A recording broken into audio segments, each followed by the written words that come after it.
In this video, we will learn how to solve NCERT exercise of chapter 10 gravitation of class 9. So let's start. Here we have first question, how does the force of gravitation between two objects change when the distance between them is reduced to half? So we have two objects. Let us assume that the masses of objects are m1 and m2 and distance between them is d. हमें क्या दे रखा है, दोनों object का मास हम मान लेते हैं m1 m2 है और उनके बीच का डिस्टेंस d है। तो क्वेश्चन क्या कह रहा है, when the distance between them is reduce to half, यानी कि उनका डिस्टेंस जो था उसको अगर हम हाफ कर देंगे तो क्या करना है हमें, find out the force of gravitation between them. इनके बीच में अब कितनी फोर्स लग रही है वो फाइंड आउट करो। तो देखिए करके देखते हैं। सबसे पहले जो दे रखा है उसको लिख लेते हैं। हमें क्या दे रखा है, डिस्टेंस हाफ हो गया है, वो लिख लिया। अगर ये बात कही गई है तो इसका मतलब मानते हैं हम कि अगर उस ऑब्जेक्ट के बीच का डिस्टेंस पहले d1 था और उसकी वैल्यू d थी, तो अब d2 हो जाएगा और उसकी वैल्यू क्या हो जाएगी, d/2। हमें जो ढूंढना है उसको भी हम लिख लेते हैं, चेंज इन फोर्स निकालना है इसलिए उसको भी लिख लिया हमने। अब देखिए यूनिवर्सल लॉ ऑफ ग्रेविटेशन आपका क्या बोलता है, वो बोलता है F is equal to G m1 m2 divided by D square, यानी कि डिस्टेंस का स्क्वायर। तो यहाँ पर हमने कब केस लिया, जब उन दोनों ऑब्जेक्ट के बीच का डिस्टेंस हमने जो है चेंज नहीं किया था, तो अब हमारे पास फोर्स कितनी लगी, इतनी लगी।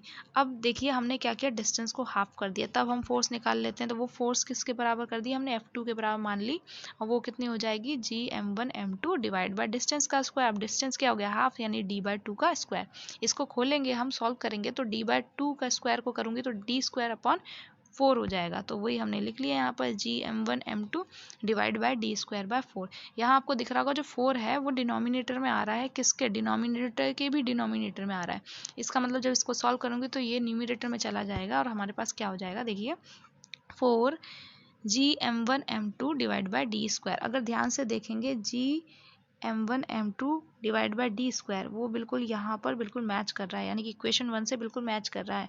तो इक्वेशन 1 का जो राइट साइड है वो आपका इधर मैच कर रहा है, तो यानी कि लेफ्ट साइड वाला जो f1 है ये मैं यहाँ पर पुट कर सकती हूँ, जी m1 m2 divide by D square की जगह। तो वही करते हैं, चलिए मैंने पुट कर दिया। तो यानी कि मुझे क्या मिला, F2 is equal to 4F1। इसका मतलब क्या हुआ कि अगर दो ऑब्जेक्ट के बीच का डिस्टेंस आप हाफ कर देंगे तो उनके बीच की जो ग्रेविटेशनल फोर्स है वो क्या हो जाएगी, 4 टाइम्स बढ़ जाएगी। चलिए नेक्स्ट क्वेश्चन देखते हैं। Gravitational force act on all objects in proportion to their masses. हमें पता है ग्रेविटेशनल फोर्स जो है वो किस पर डिपेंड करती है, मासेस पर। कैसे, प्रोपोर्शनल होती है। अभी हमने पढ़ा F इज इक्वल टू क्या था, जी m1 m2 था, है ना। अब यानी कि अगर मैं ये जी हटा दूं तो यहाँ पर क्या हो जाएगा मेरे पास, मैं प्रोपोर्शनलिटी का साइन लगा सकती हूँ, है ना। तो यानी कि यही चीज़ दे रखी है, प्रोपोर्शनल टू देयर मासेस को क्या, ग्रेविटेशनल फोर्स। वाई देन, तो फिर क्यों, heavy object does not fall faster than lighter object. अगर ये जो F है प्रोपोर्शनल है किसके, m1 और m2 के, इसका मतलब क्या, अगर मास ज़्यादा होगा तो फोर्स भी ज़्यादा होगी। फोर्स ज़्यादा होगी तो ऑब्वियसली हमारे दिमाग में तो यही आएगा कि कोई चीज़ ज़्यादा जल्दी खिंच कर आएगी। पर हैवी ऑब्जेक्ट जो है वो does not fall faster than lighter object, क्यों आपको बताना है। तो देखिए हम मान लेते हैं कि हम दो ऑब्जेक्ट है हमारे पास, एक हैवी ऑब्जेक्ट है, एक लाइटर ऑब्जेक्ट है। हैवी ऑब्जेक्ट का मास m1 है, लाइटर ऑब्जेक्ट का मास m2 है। इन दोनों के बीच में जो फोर्स लग रही है वो क्या लग रही है, ग्रेविटेशनल फोर्स F। अब देखिए न्यूटन का सेकंड लॉ क्या बोलता है, F is equal to ma। इसी के बेस पर हम दोनों ऑब्जेक्ट के क्या निकाल लेते हैं, एक्सेलरेशन निकाल लेते हैं, क्योंकि फोर्स तो दोनों पे सेम लग रही है लेकिन मास अलग अलग लग रहा है, इसकी वजह से वो एक्सेलरेट अलग अलग करेंगे। तो देखिए पहला केस करते हैं हम, force on heavy object. Heavy object पर फोर्स कितनी लग रही है, तो वो F1 मान कर चलते हैं, लेकिन हमने फर्स्ट लाइन में लिखा हुआ है कि सब दोनों पे फोर्स जो लग रही है वो F है, तो यानी F1 किसके बराबर हो जाएगी, F के बराबर। और वो बेसिकली किसके बराबर है, m1 a1 के बराबर। इससे a1 की वैल्यू निकल आई, कितनी निकल आई, F अपॉन am1। ठीक है, a1 की वैल्यू कितनी निकली, F अपॉन m1। अब ऐसे ही हमने क्या किया, लाइटर ऑब्जेक्ट की निकाल ली, F2 is equal to F which is equal to m2 a2। a2 की वैल्यू निकाल लेंगे, कितना निकल आएगा, F अपॉन m2। अब यहाँ पर ध्यान से देखिए कि यहाँ पर क्या हुआ है, आपके ये वाली इक्वेशन से हमने निकाली है a1 की वैल्यू, इस वाली इक्वेशन से निकाली है a2 की वैल्यू। बेसिकली बस यहाँ से जो m1 है आपको ये दिख रहा है, ये m1 ही हमने क्या किया, f के नीचे ले आए हैं डिवाइड में। ऐसे यहाँ पर m2 जो है वो f के डिवाइड में ले आए हैं। अब देखिए यहाँ पर ये जो है m1 और m2 डिवाइड में है, इसका मतलब क्या है, अभी देखो हैवी ऑब्जेक्ट के केस में मास ज़्यादा होगा तो इसका मतलब m1 की वैल्यू ज़्यादा होगी, m1 की वैल्यू ज़्यादा होगी और ये डिवाइड में, इसका मतलब क्या हुआ, a1 कम होगा। ये इक्वेशन ये है आपकी, देखिए ज़रा इसको ध्यान से, a1 जो है किसके बराबर है, f अपॉन m1 के बराबर है। m1 अगर आपका ज़्यादा होगा, डिनोमिनेटर में है ये, तो इसका मतलब a1 कम होगा। इसी का ही उल्टा a2 के लिए है, देखिए a2 के केस में भी देखते हैं, f अपॉन m2 है ये, ठीक है। m2 की वैल्यू कम होगी क्योंकि लाइटर ऑब्जेक्ट है कंपेयर टू m1, तो इसका मतलब क्या हुआ, इसकी जो एक्सेलरेशन होगी वो भी ज़्यादा होगी कंपेयर टू a1।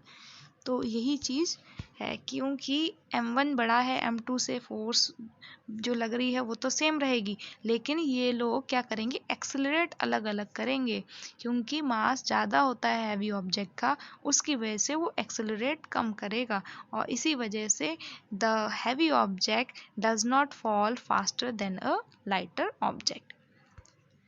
चलिए नेक्स्ट क्वेश्चन देखते हैं। What is the magnitude of gravitational force between the earth and 1 kg object on its surface? तो आपको क्या निकालना है, ग्रेविटेशनल फोर्स निकालनी है, किसके बीच में निकालनी है, अर्थ है हमारे पास, अर्थ पर हमने एक ऑब्जेक्ट रखा है, कितने का, 1 kg का, ओके। और ये जो अर्थ आपको दिख रही है, इसका रेडियस आपको दे रखा है, कितना दे रखा है, 6.4 इंटू 10⁶ मीटर, और इसका अर्थ का मास दे रखा है, कितना दे रखा है, 6 इंटू 10⁻24 kg। तो सिंपली आपको क्या निकालना है, फोर्स निकालनी है ऑब्जेक्ट के बीच में, 1 kg ऑब्जेक्ट के और अर्थ के बीच में। तो चलिए देखिए, सबसे पहले मास ऑफ अर्थ हमें दिया हुआ है वो हमने लिख लिया, ओके। मास ऑफ ऑब्जेक्ट हमें दे रखा है वो हमने लिख लिया, 1 kg का ऑब्जेक्ट है। मास ऑफ अर्थ को m1 और ऑब्जेक्ट के मास को हमने m2 मान लिया। उसके बाद रेडियस ऑफ अर्थ दे रखा है वो भी हमने नोट कर लिया। हमें ढूंढने को क्या कहा है, ग्रेविटेशनल फोर्स, तो हमने क्वेश्चन मार्क लगा दिया। अब देखिए कौन सा लॉ लगेगा हमारा, यूनिवर्सल लॉ ऑफ ग्रेविटेशन लगेगा। क्या बोलता है, F is equal to G m1 m2 upon R square. R square क्यों लिखा, क्योंकि अर्थ पर रखा हुआ है ऑब्जेक्ट, तो distance between the centre of earth and the object क्या हो जाएगा, रेडियस ऑफ अर्थ, इसलिए यहाँ पर हमने आर स्क्वायर लिखा। अब यहाँ वैल्यू पुट कर दी, जी की वैल्यू क्या होती है, 6.7 इंटू 10⁻⁻11, फिर m1 की वैल्यू पुट की और फिर m2 की वैल्यू, तो ये जी की, ये m1 की और ये m2 की वैल्यू। उसके बाद r की वैल्यू लिख दी हमने यहाँ से और इसका स्क्वायर कर दिया। उसके बाद देखिए ज़रा हमने क्या किया, जितने भी 10 के एक्सपोनेंट थे, ये 10 के एक्सपोनेंट वाले टर्म्स है ना, उनको अलग कर दो, और जो बाकी टर्म्स है उनको अलग कर दो। तो देखिए 6.7 और ये 6 हमने इधर कर दिया, 10 के टर्म्स जो है अलग कर दिए, या -11 और +24 एक साथ हमने लिख दिया। ऐसे ही 6.4 है उसका स्क्वायर कर दिया यहाँ पर, और ये 10 की पावर जो 6 है और बाहर क्या है पावर 2, तो इसका मल्टीप्लाई हो जाएगा, तो ये क्या हो गया 10 की पावर 12। इस तरीके से ये लिख लिया। अब देखो इसको हम मल्टीप्लाई कर देंगे, इसको सॉल्व कर लेंगे और फिर हम डिवाइड करेंगे। तो देखिए कैसे करेंगे, हमने 6.7 का मल्टीप्लाई 6 से किया तो क्या आया 40.2, और 10 की पावर -11 +24 था, इसकी जगह क्या हो जाएगा 10 की पावर 13। इसको डिवाइड दे देंगे 40.96 इंटू 10 की पावर 12 से। जब इसको हमने डिवाइड दिया तो देखिए इसका डिवाइड तो हम इससे दे देंगे, बाकी 10 की पावर 13 जो रखा हुआ है आपके पास, और यहाँ क्या है 10 की पावर 12, तो ये जो 12 है डिवाइड में है, तो जब ये न्यूमरेटर में जाएगा तो ये क्या हो जाएगा माइनस का, यहाँ पर प्लस का है ना, तो ये क्या हो जाएगा 10 की पावर 13 माइनस 12, तो ये 10 रह जाएगा आपका, ओके। अब ये इसको सॉल्व करेंगे तो देखिए क्या वैल्यू आएगी आपकी। इसको हमने सॉल्व किया तो हमारे पास आया 0.98 वैल्यू, 0.98 और ऊपर 10 रह गया हमारे पास, और फिर फर्दर हमने क्या कर दिया, आंसर आ गया 9.8 न्यूटन। ये क्या है, फोर्स लग रही है, किसके बीच में लग रही है, अर्थ और 1 kg के ऑब्जेक्ट पर जो कि अर्थ पर रखा हुआ है। चलिए नेक्स्ट क्वेश्चन देखिए, the earth and the moon are attracted to each other. Earth और मून एक दूसरे को अट्रैक्ट करते हैं, किससे करते हैं, ग्रेविटेशनल फोर्स से करते हैं। Does the earth attract moon with the force that is greater और स्मॉलर और same as the force with which the moon attracts the earth. तो हमें ये बताना है कि अर्थ जो मून पर फोर्स लगाती है वो ज़्यादा होती है, कम होती है, बराबर होती है जो फोर्स मून अर्थ पर लगाता है, और क्यों। तो देखिए हम मास ऑफ अर्थ मान लेते हैं m1, मास ऑफ मून मान लेते हैं m2, distance between earth and moon मान लेते हैं आर। अब हमें पता है ग्रेविटेशनल लॉ जो है हमारा, यानी कि यूनिवर्सल लॉ ऑफ ग्रेविटेशन क्या बोलता है, F is equal to G m1 m2 upon में दोनों जो ऑब्जेक्ट हैं उनके बीच के डिस्टेंस का स्क्वायर। तो हमने इन दोनों के बीच के डिस्टेंस क्या माना है, r, तो इसलिए मैंने r का स्क्वायर कर लिया है। अब देखिए जो फोर्स हमारी अर्थ लगाती है मून पर उसको निकालते हैं हम, तो वो F1 G m1 m2 upon R square equation 1 हो गई। वही है ग्रेविटेशनल फोर्स ही लगाएगी, यही ऊपर जो फोर्स दोनों लगाए थे एक दूसरे पर, बस मैंने अर्थ के लिए यहाँ F1 कंसीडर कर लिया है। ऐसे देखिए जो फोर्स मून लगाएगा अर्थ पर यही फोर्स होगी जो ऊपर हमने लिखी थी, ठीक है, पर फोर्स का नाम मैंने F2 ले लिया है, तो G m1 m2 upon R square. अब आप देखेंगे ये जो इक्वेशन है इक्वेशन 1 और 2, राइट हैंड साइड पर देखिए जो वैल्यूज़ हैं, जो इक्वेशन आपको दिख रही हैं, एक्चुअली वैल्यूज़ नहीं इक्वेशन, वो बिल्कुल सेम है ना। तो इसका मतलब क्या हुआ, इक्वेशन 1 और 2 से हमें ये पता चल गया कि F1 और F2 बराबर हैं, यानी कि क्वेश्चन में दे रखा था कि ज़्यादा होगी, स्मॉल होगी या फिर सेम, तो हमें ये पता चल गया कि जितनी फोर्स अर्थ मून पर लगाएगी उतना ही मून अर्थ पर फोर्स लगाएगा। तो ये आंसर क्या है यहाँ पर हमारा सेम वाला आएगा, ठीक है। तो therefore the earth attracts the moon with the force same as the force with which the moon attracts the earth, और रीजन हमने अभी निकाल कर दिखाई दिया। चलिए नेक्स्ट क्वेश्चन पे चलते हैं। If the moon attracts the earth why does the earth not move towards the moon. तो आपसे ये कहा गया है कि मून जो है अर्थ पर फोर्स लगाता है ना, अट्रैक्ट करता है उसको, तो अर्थ जो है मून की तरफ मूव करती हुई दिखाई क्यों नहीं देती। तो हम F मान लेते हैं, दोनों के बीच में फोर्स लग रही थी, अभी हमने देखा था कि दोनों के बीच में सेम फोर्स लग रही थी, तो हम F मान लिया उस फोर्स को, ठीक है। मास ऑफ अर्थ मान लेते हैं m1, मास ऑफ मून मान लेते हैं m2। अब सेकंड जो लॉ है हमारा किसका, न्यूटन का, वो क्या बोलता है F is equal to ma, ठीक है। अब इसके बेस पर हम क्या निकाल लेते हैं, force on earth due to moon, ठीक है। तो वो कितनी लगी फोर्स जो मून अर्थ पर लगा रहा है वो क्या हो जाएगा, F इज इक्वल टू, यहाँ पर क्या होगा मास ऑफ अर्थ, और जो एक्सेलरेशन करेगी अर्थ तो वो F इज इक्वल टू क्या हो गया m1a1। अब यहाँ से हमने a1 की वैल्यू निकाल ली वही सेम तरीके से, तो क्या किया यहाँ से जो m1 है वो F के नीचे डिनोमिनेटर में ले लिया, a1 की वैल्यू हमारे पास आ गई, कितनी आई F अपॉन m1, तो इतना हमारी जो अर्थ है वो एक्सेलरेट करेगी। अब ऐसे हमने निकाल लिया फोर्स ऑन द, किस पर, जो फोर्स लगाएगा लाइटर ऑब्जेक्ट, यहाँ पर हमारा क्या है मून, ठीक है, किस पर लगा रही है, मून पर लग रही है, और कौन लगा रहा है हमारी अर्थ, तो ड्यू टू द अर्थ, ठीक है, यानी कि force on moon due to earth कितनी होगी, F is equal to m2a2। और ये जो है इसमें भी हमने एक्सेलरेशन निकाल लेंगे, तो एक्सेलरेशन कितनी हुई, हमारे मून की एक्सेलरेशन हो गई a2 is equal to F upon m2, ये किसकी एक्सेलरेशन है, आपकी मून की, ओके। अब देखिए हमें पता है मास जो है किसका, अर्थ का ज़्यादा है कंपेयर टू मून, यानी कि m1 ग्रेटर देन है m2, इसलिए जो एक्सेलरेशन है a1 वो कम हो जाएगी a2 से, क्योंकि मास डिनोमिनेटर में है ना। इसका मतलब क्या हुआ, जो एक्सेलरेशन प्रोड्यूस होगी किस में, अर्थ में, वो नेग्लिजिबल प्रोड्यूस होगी, बहुत कम प्रोड्यूस होगी, और क्योंकि अर्थ एक्सेलरेट जो करेगी वो बहुत कम वैल्यू से करेगी, इसी वजह से अर्थ जो है does not move towards the moon. चलिए नेक्स्ट क्वेश्चन देखिए, what happens to the force between two object, क्या होता है फोर्स में कब, when the mass of one object is doubled. अब यहाँ पर हमें दे दिया है फोर्स में क्या चेंज आएगा वो बताना है, कब, जब किसी एक ऑब्जेक्ट का मास डबल कर दिया जाए। देखिए एक ऑब्जेक्ट था जिसका मास था m1, दूसरा ऑब्जेक्ट था जिसका मास था m2, इन दोनों के बीच का डिस्टेंस है d, ठीक है। अब देखिए यहाँ पर हमने क्या किया, इसमें तो कुछ ना कुछ फोर्स लगेगी, लेकिन पूछा है कि तब कब फोर्स क्या लगेगी, कब, जब मान लो इनमें से कोई एक, मान लो पहले वाले का ही मैं मास क्या कर रही हूँ, डबल कर दे रही हूँ, तो अभी m1 है तो बाद में क्या हो जाएगा 2m1। अब जो है इन दोनों के बीच में जो फोर्स लगेगी वो निकालना है, तो देखिए कैसे निकालेंगे हम, पहले तो जो चीज़ दे रखी है वो लिख लेते हैं।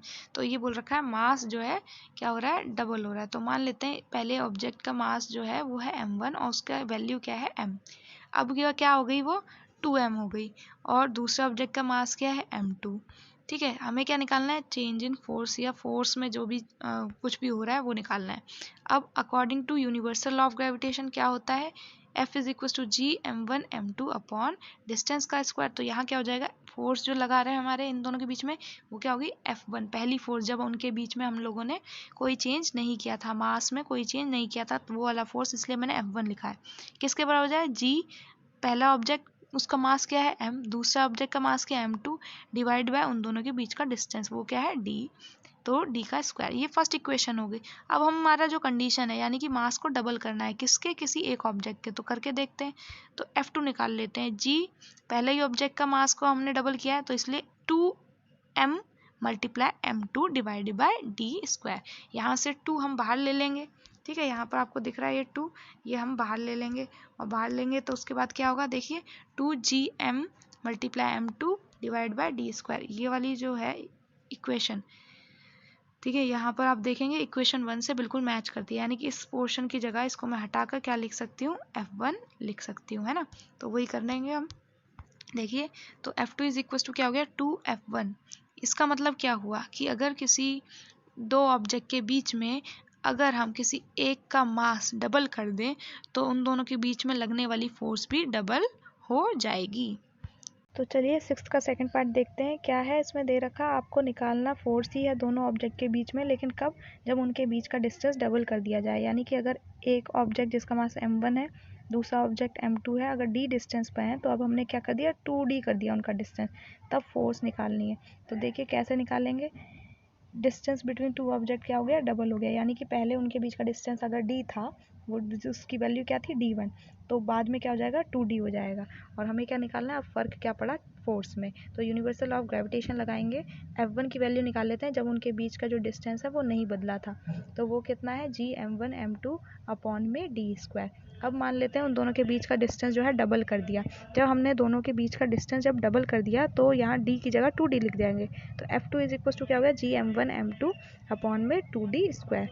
अब देखिए G_m1 और m2 जो है डिवाइड बाय 4d स्क्वायर जो है वो हमने लिख दिया, 2d का स्क्वायर कर दिया। तो अब ये जो 4 है बाहर आ जाएगा, तो 1/4 G_m1 m2 upon d square.